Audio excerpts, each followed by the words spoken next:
The American Airlines Center in Dallas, Texas. The battleground where YouTube sensation turned prizefighter Jake Paul faced off against the beloved UFC veteran Nate Diaz. The atmosphere was electric, and the tension was palpable as the crowd clearly declared this was Diaz country. Throughout the week, it was crystal clear that Dallas was rooting for the hometown hero. But that didn't deter Paul, who was determined to put on a show and get back on track after his previous loss to Tommy Fury. And boy, did he put on a performance.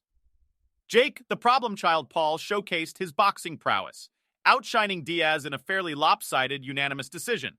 This was Paul's first 10-round bout, and he handled it with ease, proving that he's more than just a social media sensation. Everything went according to plan for Paul. He was the sharper, more powerful puncher and demonstrated his superior boxing skills. Diaz fought valiantly, putting the pressure on Paul at times, but he couldn't quite trouble the confident YouTuber, except for that now viral guillotine choke in the 10th round. Credit to Diaz, he held his own, and that's exactly what Paul needed, a tough, beatable opponent who would keep the fight exciting.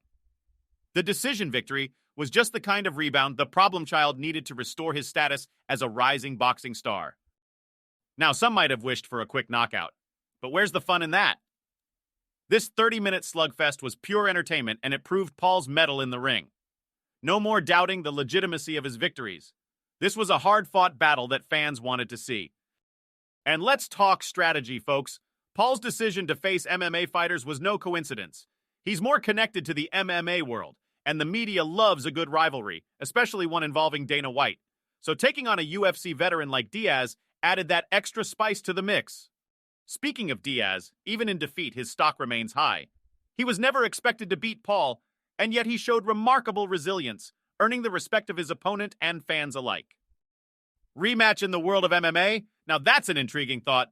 Diaz wants it, Paul seems open to it, but there's one tiny obstacle: Paul's PFL contract. Co-promotion or not, fans are salivating at the prospect of a second clash between these two warriors.